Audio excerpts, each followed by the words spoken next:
Well, hello, PreAlgebra. Welcome to another week. Week 8, I felt like arrived so quickly. I blinked and 8 weeks have already gone by.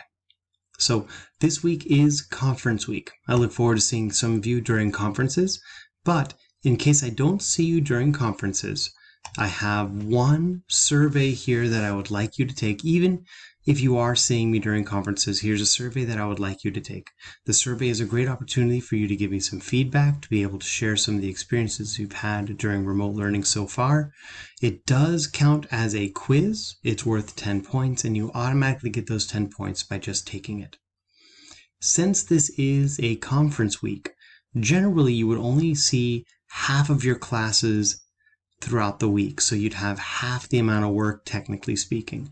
So with this remote learning environment, you're still seeing all your classes just as much, but the part that's removed is the opportunity to meet with some of your teachers. So to help emulate that half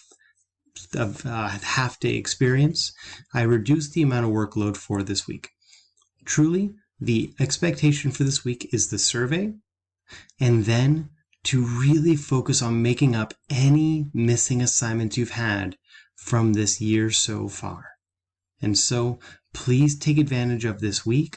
Complete any of those missing assignments that you have not done yet. I left the extra credit here so you can post some of your questions for this week so that people can answer them for this week about any of those previous assignments. Just be cognizant, just be aware that when you go to post something in this, make sure you list the week and the assignment so that people can look at and make sure that they're paying attention to the same thing you are. So take care of the survey, take care of any and all of your missing assignments, and take advantage of this extra credit, which does indeed go in as extra credit. So thank you guys. I look forward to seeing you later this week, and I hope you have a great one. Take care.